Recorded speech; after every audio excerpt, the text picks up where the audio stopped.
hello student good evening मैं मेराज स्वागतम जानाइছোঁ সকলোকে পুনৰবাৰ মিছন এছএছএলচিত আজি আমি 13.2 কে নম্বৰ পৰা হেনা 3 নম্বৰটো লাষ্ট তোমালোকক কৰাই দিছোঁ মই চাৰিটো তোমালোকে কৰিছাই বেছিভাগে আজি 5 নম্বৰৰ পৰা আমি ডিসকাস কৰিম 13.2 কোৱেশ্চন নম্বৰ 5 ৰ পৰা যদি 5 টো কোনবাই কৰিব পৰা নাই মোক কৈ দিবা মই কৰাই দিম ঠিক আছে নো ইছ্যু 5 টো কি কৈছো উলুটি থকা শংকু আকৃতিৰ এটা পাত্ৰ আছে হেনা আমি জানো যে শংকুটোৰ শেপ কেনেকুৱা এনেকুৱা হয় হয় কিন্তু শংকুটো উল্টি আছে বুলি কৈছে কেনেকৈ আছে উল্টি থাকিলে আৰু শেপটো এনেকুৱা হৈ যাব নি আমি প্ৰথম ড্ৰয়িংটো বনাইলে আমাৰ কি হ'ব ম্যাথটো কৰিবলৈ আমাৰ ইজি হ'ব উল্টি থকা কি কৈছে শংকু আকৃতিৰ এটা পাত্ৰ আছে ইয়াৰ উচ্চতা হ'ল 8 cm ইয়াৰ মানে হাইটটো কিমান 8 cm কোৱেশ্চনটো ৰিড কৰি গৈ থাকিম আমি লগতে और पिक्चर तो ड्र कर गई यार हाइट तो किमान है हमारे 8 cm और तार पिছত কৈছে মুক্ত হৈ থকা শীৰ্ষ ভাগৰ ব্যাসাৰ্ধ এই গোটেইডাল ব্যাস এইডোখৰ আমাৰ ব্যাসাৰ্ধ এই মুক্ত হৈ থকা শীৰ্ষ ভাগৰ ব্যাসাৰ্ধ মানে ইয়াৰ পৰা ইয়ালৈ কিমান বুলি কৈছে আমাক 5 cm ঠিক আছে মুক্ত হৈ থকা শীৰ্ষ ভাগৰ ব্যাসাৰ্ধ 5 cm यार कानলৈকে সবসবিয়াকৈ পানী ভৰোৱা হল यार একদম ইয়াৰ কি কৰিলে সবসবিয়াকৈ পানীৰে ভৰ্তি কৰিলে একদম যেতিয়া 0.5 cm ব্যাসাৰ্ধৰ কি কৈছে গোলাকাৰ কেইটামান হিহৰ গুলি পাত্ৰটোত ভৰোৱা হল এই পাত্ৰৰ ভিতৰত কেইটামান হিহৰ গুলি ভৰাই দিছে যাৰ ব্যাসাৰ্ধ কিমান 0.5 cm কেইটামান হিহৰ গুলি ভৰাইছে যাৰ ব্যাসাৰ্ধ এই ব্যাসাৰ্ধ হ'ল কিমান 0.5 cm ইয়াৰ ভিতৰত ভৰাই দিছে পাত্ৰটোৰ 1 চতুৰ্থাংশ পানী উলাই পৰিল মানে পাত্ৰটোৰ 4 ভাগৰ কি হল এভাগ পানী উলাই পৰিলে যিমান পানী আছিল তাৰ 4 ভাগৰ এভাগ কি হ'ব উলাই পৰি গল যেতিয়া কেইটামান হিহৰ গুলি ভৰালে যাৰ ব্যাসাৰ্ধ 0.5 cm या पात्र भरा हिहर गुली संख्या किमान केटानो हिहर गुली এনেকুৱা ভৰাব লাগিব 0.5 cm ৰেডিয়াছৰ যাতে ইয়াৰ 1 চতুৰ্থাংশ মানে 4 ভাগৰ 1% পানী কি হ'ব উলাই আহিব প্ৰথম আমি ইয়াৰ ক্যাপাসিটিটো জানিব লাগিব হয় নহয় ক্যাপাসিটি নহলে 4 ভাগৰ 1 অংশ কিমান হ'ব এটো জানিব লাগিব এতিয়া আমাক যিখিনি দিয়া আছে এখিনি আমি লিখি যাম পাত্ৰটোৰ উচ্চতা দিয়া আছে আমাক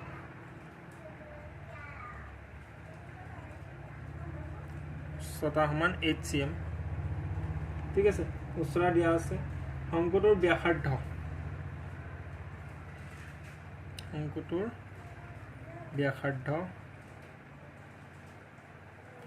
R1 বুলি এক ডিনোট কৰিম কাৰণ আৰু এটা হিহৰ গুলিটোৰ আমাৰ ব্যাসাৰ্ধ আছে নহয় এখানে R1 টো কিমান ধৰিছো আমি 5 cm ব্যাসাৰ্ধ 5 cm আৰু হিহৰ গুলিৰ ব্যাসাৰ্ধটো আমি লিখিলো হিহৰ গুলিৰ ব্যাসাৰ্ধ সমান 0.5 cm এটা হিহৰ গুলি সংখ্যা নেজানো তো ধৰি লৈছো যে আমি nটা হিহৰ গুলি আছে ঠিক আছে ধৰা হল হিহৰ গুলিৰ সংখ্যা n বুলি লৈছো n বুলি ধৰি লৈছো হিহৰ গুলিৰ সংখ্যা তে প্ৰশ্নৰ মতে কি কৈছে পাত্ৰটোৰ পৰা যিমান পানী ওলাইছে মানে 1 চতুৰ্থাংশ এইটো কাৰ সমান হৈছে এই হিহৰ গুলিৰ সমান কৈছে আয়তনটো দুটাৰ তেতিয়াহে ইমানখিনি আয়তন ভৰাই দিলে ইমানখিনি পানী ওলাই যাব বুজিলা নহয় প্ৰশ্নৰ মতে পাত্ৰটোৰ পৰা ওলোৱা পানীৰ পৰিমাণ পাত্ৰটোৰ পৰা ওলোৱা পানীৰ পৰিমাণ সমান ইকুৱেল হয় কাৰ সমান হয় n ইনটু এটা হিহৰ গুলিৰ আয়তন হিহৰ গুলিৰ আয়তন এটো কিয় লিখিলো চোৱা এটো সাপোজ আমাৰ পাত্ৰটো হয় নে নহয় ইয়াত এনেকুৱা হিহৰ গুলি ভৰাইছে তো কেটা যেটা হিহৰ গুলি ভৰাব হেটাৰ আয়তনটো আৰু পানীখিনি উলাই পৰা পানীখিনি 1 চতুৰ্থাংশ পানী আয়তন সমান হ'ব হেকাৰণে ইমানখিনি হিহৰ গুলি সময় কাৰণে 1 চতুৰ্থাংশ পানী উলাই আহিলে তো এটা হিহৰ গুলি আয়তনটো আমি উলিয়াব লাগিব প্ৰথম 0.5 cm ৰেডিয়াছ লৈ পেলাই এটা গম পালে n * 1 কিন্তু এটা ভৰোৱা না বহুত কেটা ভৰাইছে তো যিমান কিটা ভৰাইছে গোটেই কিটা আয়তনটো আমাক লাগিব হেকাৰণে n * 1 হ'ল একেসাথে গুটিখিনি আয়তন উলিয়াব নোৱাৰো আমি এটা আয়তনটো উলিয়াব পাৰিম এটা আয়তন পালে n যেটা ভৰাইছে ইমানটো কি কৰিম তাক আমি মাল্টিপ্লাই কৰি দিম তাৰ লগত আৰু এই পাত্ৰৰ পৰা ওলোৱা পানীৰ পৰিমাণ কিমান 1/4 শংকুৰ আয়তন এই শংকুৰ আয়তনটোৰ কি হয় 1/4% পানী ওলাইছে হয় নহয় এই 1/4%টো কাৰ সমান এনটা হিহৰগুলি আয়তনৰ সমান এই এনটা মানে কেইটা আমাক সুধিছে এতিয়া আমি সেইটো উলিয়াব গৈ আছোঁ so now 1/4 into শংকুৰ আয়তন শংকুৰ যেটো আয়তন পাম তাৰ 1/4 আমি শংকুৰ আয়তন সমান কি হয় n into হিহৰগুলি আয়তন n into এটা হিহৰগুলি আয়তন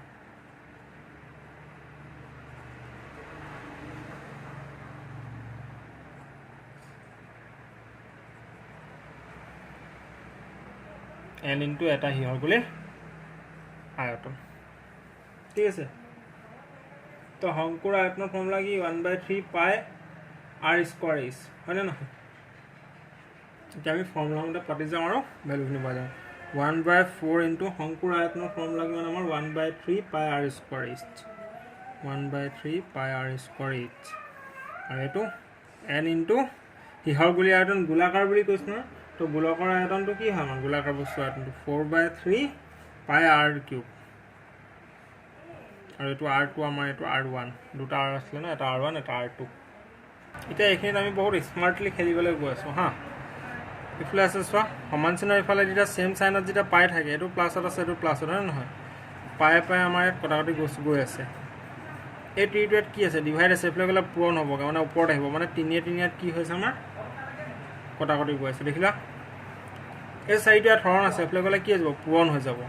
মানে এফালে যদি আমি ৰাখো r স্কয়াৰ h ইকুয়াল 4 4 গুণ কিমান 16 r কিউব বুঝলা এটা আকৌ দেখুৱাইছো চোৱা পাই পাই দুটা কি আছে সমান চিনৰ দুই প্ৰায় সেম সাইনত থাকিলে আমি কাটি দিব পাৰো আৰু একে সাইডত থাকিলে আমি মাইনাস আৰ প্লাস এ কাট খাই না সমান চিনৰ ফাল দুটা প্লাস পাই পাই কাট খাই গল তিনিটো ইয়াত কি আছে চোৱা তলত আছে ডিভাইড হৈ আছে এফালে গলে পূৰণ হ'ব ওপৰত যেটা মাল্টিপ্লাই দিলে 3 আহিব 3 তিনিত কটাকটি গুছি যাব হয় না চাৰিটো ইয়াত কি আছে হৰণ আছে ইয়াত চাৰি তলত থকা কটাকটি গুছি গলতেন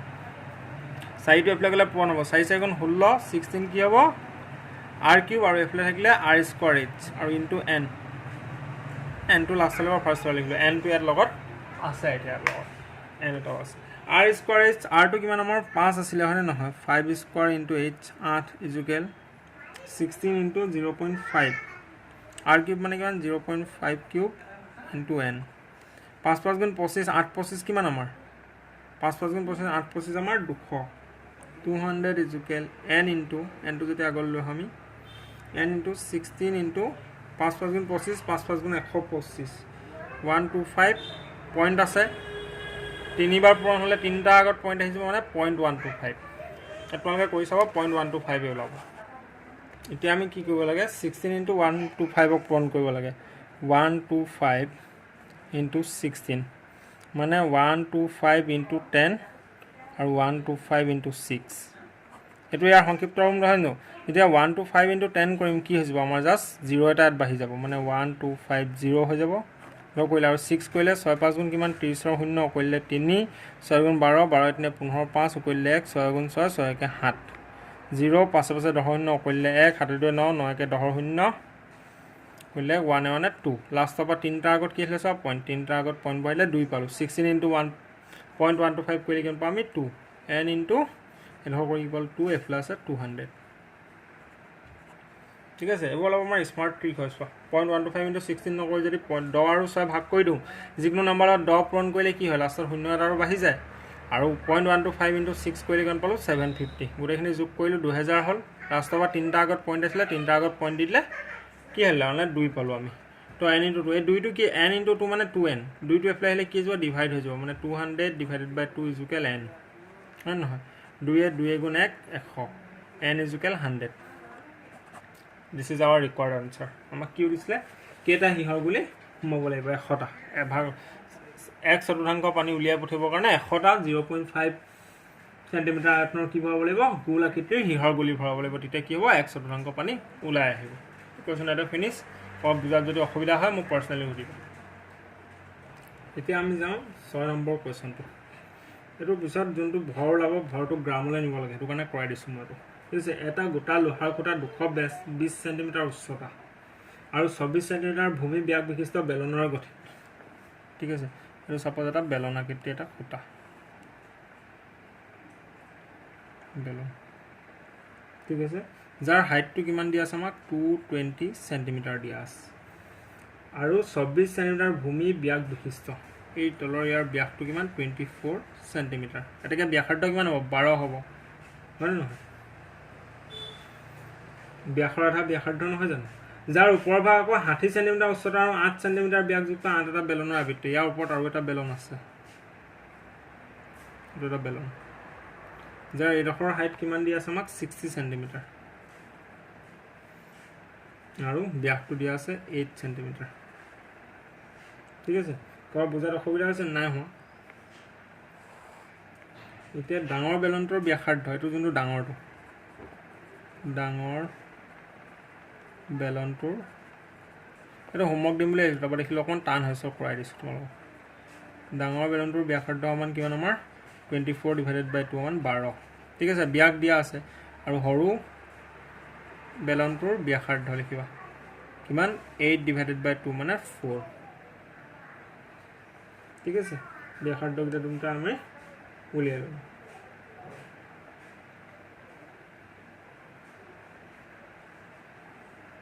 সৰি এটো ব্যাসাৰ্ধ দিয়া আছে ব্যাস নহয় 8 8 হ'ব এক ডিভাইড কৰিব নালাগে আৰু সৰু বেলনটোৰ ব্যাসাৰ্ধ 8 সেন্টিমিটাৰ ডাঙৰটো আমাৰ 12 হ'ল ডাঙৰটো যেটো ব্যাস দিয়া আছে কাৰণ আমি ব্যাসাৰ্ধ লৈ গলো আৰু উচ্চতা হাইটটো উচ্চতা যোনটো ডাঙৰ হয় তোমালোকে ফুল লিখিবা হা ডাঙৰ বেলনটোৰ উচ্চতা 220 সেন্টিমিটাৰ আৰু সৰুটোৰ কিমান 60 সেন্টিমিটাৰ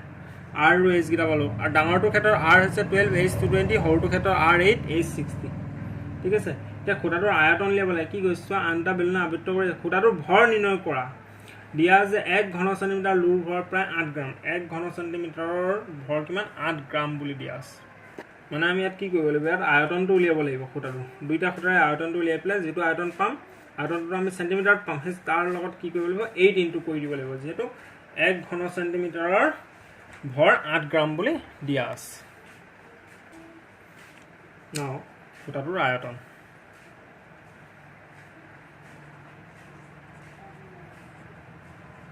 খুঁটাটোৰ আয়তনটো লাগে আয়তন কি আছে ডাঙৰ বেলনৰ আয়তন আৰু সৰু বেলনৰ আয়তন যোগ কৰি দিব লাগিব দুটা বেলেগ বেলেগকে দিয়া আছে না ডাঙৰ বেলনটোৰ আয়তন প্লাস সৰু বেলনটোৰ আয়তন এটা মই আৰু এটা কথা কওঁ যিখিনি ৰেগুলাৰ ক্লাছ কৰি আছা আজি আমি পৃষ্ঠকালী আয়তন পঢ়িছোঁ কাইলৈ পৰিসংখ্যা পঢ়িম পঢ়িলে বেলেগ চেপ্টাৰ পঢ়িম তোমালোকৰ প্ৰেক্টিছটো ৰেগুলাৰ কৰি থাকিবা আৰু নেক্সট কি কৰিবা যোনটো আমি ভিডিঅ'ৰ লিংকবোৰটো তোমালোকে ক'ৰবাত ছেপাৰেটলি লিংকখিনি থৈ যাবা লিংকটো এগেইনষ্টত লিখি থ'বা যে এইটো লিংক কাবালৈ যেনিবা ফৰৱাৰ্ড কৰি দিলা লিংকটো বোলে এইটো লিংক আমুক নম্বৰ চেপ্টাৰ হয় কাইলৈ তোমালোকে পিছত যেতিয়া আকৌ দৰকাৰ হ'ব বোলে এইটো পাহৰি গৈছা পটককৈ হয় নহয় এইখিনি টান টান মেথছ আছে পটককৈ পাহৰি যাবা ফৰ্মেশ্যনটো নাহিব তেতিয়া তোমালোকে ৰিপিটেড চাব পাৰিবা সেইটো কৰি ল'বা তোমালোকৰ নিজৰ ভাল হ'ব এতিয়া ডাঙৰ বেলনৰ আয়তনৰ ফৰ্মুলা কি আছিলে পাই r স্কয়াৰ h প্লাছ পাই r স্কয়াৰ h ইয়াত কিন্তু পাইটো 3.14 ল'বলৈ কৈ আছে হা যদি একো দিয়া নাথাকে তেতিয়াহে আমি 22/7 ল'ম এটা আমি এটা পাইটো অলপ দেৰি পাই ভাগে ৰাখিছোঁ r স্কয়াৰ 12 স্কয়াৰ আৰু h কিমান আছিল আমাৰ ইয়াত 220 প্লাছ আকৌ পাই r স্কয়াৰ কিমান আছিল আমাৰ 8 স্কয়াৰ ঠিক আছে ইনটু h কিমান আছিল আমাৰ 60 পাই দুই জায়গায় কি আছে পাই যদি কমন ললো আমি বাৰং কিমান 144 ইনটু 220 প্লাস 8 8 যা কিমান 64 পাই তো কমন ললো 64 ইনটু 60 কেনে জানো 144 ইনটু 220 প্লাস 64 ইনটু 60 পাই ভ্যালু বহাই দিটা 3.14 144 ইনটু 22 প্লাস 64 ইনটু 60 এখিনি যদি আমি কৰো এটো তোমালোকে কৰি ল'বা এটা বহুত টাইম যায় নহলে আমি যদি ৰেকৰ্ডেড এটা কৰি যাম 144 ইনটু 220 প্লাস 64 ইনটু 60 যদি কৰো আমি 35520 পাম 35520 ক্যালকুলেটৰ মাৰি সলভ কৰি থম মানে ঠিক আছে 3.14 ইনটু 35520 যদি আমি কৰো তেতিয়া আমি কিমান পাম এটো আকৌ এটো কোন গলে পাম 111532.8 সেন্টিমিটাৰ কিউব ঠিক আছে আয়তন উলিয়াইছোঁ আয়তনটো সদায় কিউবত থাকে এতিয়া আমাক কুৱেশ্যনটো দিয়া আছিলে কি দিয়া আছিলে দিয়া আছে 1 সেন্টিমিটাৰৰ ভৰ 1 সেন্টিমিটাৰৰ ভৰ কিমান 8 গ্ৰাম gm therefore 111,532.8 সেন্টিমিটাৰ গ্ৰাম কিমান হ'ব ইনটু 8 কৰিব লাগিব ইয়াক কৰিলে আমি পাম 892262.4 গ্ৰাম ঠিক আছে এক যদি আমি 0.4 টো যদি এটা ইগনোৰ কৰোঁ কি পাম 892264 পাম ঠিক আছে গ্ৰাম এক যদি আমি কেজিলে নিওঁ এটা আমাৰ শৰ্টকাট মেথড হয় গ্ৰামৰ পৰা কেজিলে কি হয় লাষ্টৰ পৰা তিনটা আগত পইণ্ট বহি যায় হয় নহয় মানে 892.264 কেজি আৰু বেছিক কনচেপ্ট হয় তোমালোকৰ কিন্তু 1000 গ্ৰামে কি হয় 1 কিলোগ্ৰাম হয় হয় নহয় 1 গ্ৰাম এনেকুৱা 1 গ্ৰাম কেইটা 1000 গ্ৰাম ইকুৱেল 1 কেজি হয় তে তিনটা জিৰো আছে তো তিনটা আগত কি হ'ব পইণ্ট বহি যাওঁ আমি কেজিত কৰিবলৈ 892.264 কেজি ইয়াৰ ভৰটো কমপ্লিট এতিয়া আমাৰ এইটো এক্সাৰসাইজত বাকি আছে 7 আৰু 8 দুটা কুৱেশ্যন 7 টো অকমান টান আছে তো ইয়াক মই অলপ থুলমুলকৈ দেখুৱাইছোঁ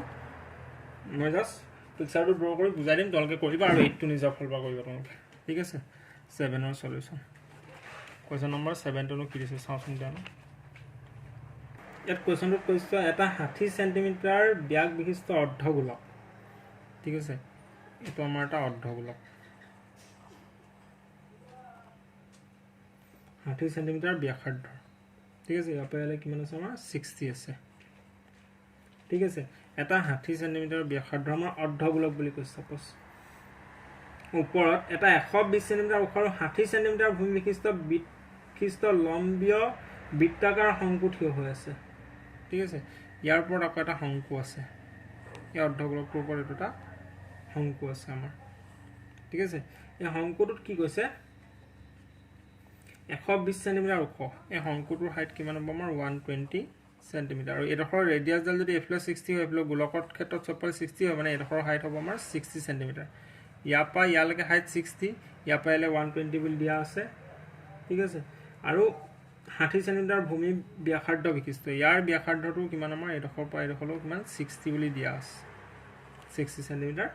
দিয়া আছে লম্বীয় বৃত্তাকাৰ শংকু থিয় হৈ থকাকৈ গৈছে এটা গোটা বস্তু থিয়কৈ এটা পানী ভৰ্তি লম্বীয় বৃত্তাকাৰ বেলুনৰ তলত স্পৰ্শ কৰাকৈ প্ৰতিষ্ঠা কৰা হয়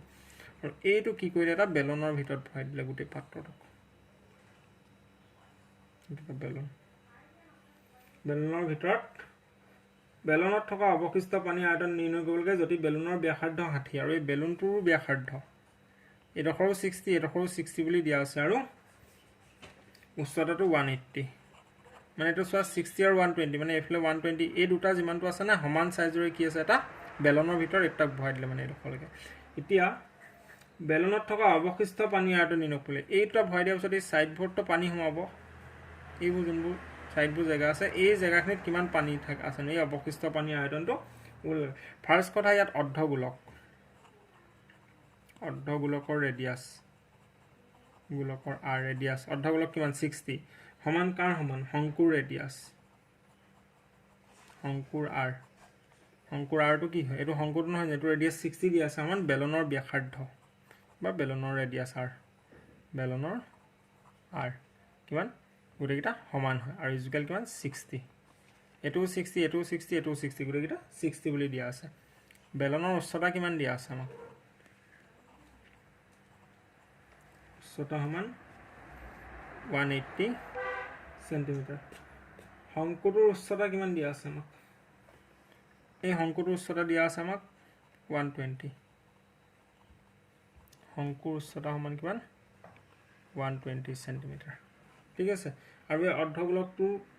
আমি পালো এটো 60 সেন্টিমিটাৰ ৰেডিয়াস অৰ্ধগোলকৰ ক্ষেত্ৰত আমাৰ উচ্চতা নাথাকে এটা অৱশিষ্ট পানী আয়তনৰ কাৰণে কি কৰিব লাগিব এই বেলনটো 180 হাইট আৰু 60 ৰেডিয়াসৰ বেলনটো যেটো আয়তন হ'ব তাৰ পৰা মানে এটা দুটাৰ আয়তনটোক মাইনাস কৰি দিব লাগিব যেটো এই জায়গাটা হয়তি খাই দিলে না ভিতৰ এই পাৰ্ট ভৰতে কি আছে অকল পানী আছে হেটো কৈছো মানে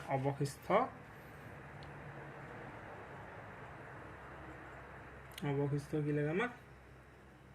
পানীৰ আয়তন ইয়াৰ কাৰণে আমি কি কৰিলে বেলুনৰ আয়তনটো উলিয়াব লাগিব আমি বেলনৰ আয়তনৰ পৰা মাইনাছ কৰি দিব লাগিব কাক শংকু আৰু অৰ্ধগোলকৰ আয়তন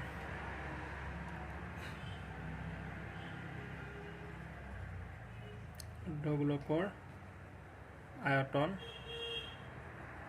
যোগ শংকুৰ আয়তন এই অৰ্ধগোলকটো আৰু শংকুৰ আয়তনটো কি কৰিব লাগিব আমি উলিয়াই পেলাই দুটা যোগ কৰি যেটো পাম তাক কি কৰিব লাগিব বেলনৰ আয়তনৰ পৰা মাইনাছ কৰি দিব লাগিব যেহেতু অকল এই অৱশিষ্ট পানীখিনিহে আমাক আয়তনটো লাগে